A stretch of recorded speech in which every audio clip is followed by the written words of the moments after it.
Okay, earlier today I went to the Nikon launch of the new D3x digital SLR camera, which I've got here. We managed to sneak one back for a very quick look at it. As you can see, if you're familiar with the D3, it is identical in every respect to the D3 externally, except for this very small detail, which is the X at the end of the D3. You can't really tell the difference aesthetically. The main differences are on the inside, namely the sensor. Rather than being the 12 megapixel CMOS sensor which is in the D3, this is a 24.5 megapixel sensor, so it's literally double the resolution of the D3 sensor. For that, unfortunately, you have to pay double the price as well, because this camera weighs in at a hefty £5,500 for the body only. Now, the more observant of you may have noticed there's already a camera in the market with a 24.5 megapixel sensor in the shape of the Sony Alpha 900, but that's about £2,000, it's a hell of a lot cheaper. Now, Nikon say that their sensor is not the same as the Sony sensor, and this would be borne out by the fact that the native ISO is different, but we'd be surprised if there isn't some commonality between the sensors. Possibly it's based on the Sony sensor. In any event, if you're using this camera, you're going to get 50 megabyte 14-bit NEF files from this camera, which when you process it through Capture NX2 is going to give you a 140 megabyte TIFF file, so you might need to buy a bigger hard disk drive for this camera. And here's the back view of the camera.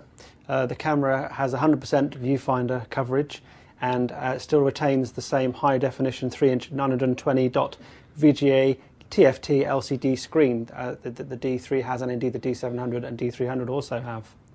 Like the D3, it's made from a magnesium alloy body with full dust and moisture seals around all the different points, so it's good weatherproofing. And there's a dual slot. Let me just open this up here. You can see that there's a dual slot for 2 compact flash cards inside, like the D3 as well. And here's the top shot. Now the main differences in this shooting, in fact, in the specification, apart from the resolution, are the fact that the ISO is a restricted range on this camera compared to the D3, which could shoot up to ISO 6400 native ISO resolution. This camera is up to 1600, ISO 100 to 1600, but is extendable down to ISO 50 and up to ISO 6400 equivalent. The shooting speed as well is only 5 frames per second on this camera, which is slower as well because, of course, you've got 24 megapixel resolution to push through the pipe. So what are our first impressions of the D3x? Well, the biggest impression it leaves on me is that price tag. It seems incredibly expensive. When you think you can get a 24 megapixel digital SLR in the shape of the Sony Alpha 900 for £2,000, this has got to be pretty special to make it worth £5,500. But of course, it's not just about the resolution. This has all the features of the D3, which are significantly greater if you add them all up than what you get on the Alpha 900. You're getting a better camera for sure.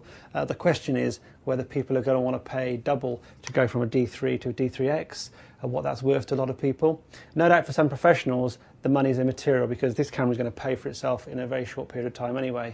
For studio shooters, landscape photographers, people that want the extra resolution and a professional can earn a living and make the camera pay for itself, that's not so much of an issue. So they're probably going to be pretty pleased with it, as long as the picture quality is up to scratch. And of course we'll find that out when we do our full in-depth review shortly, so stay tuned for that.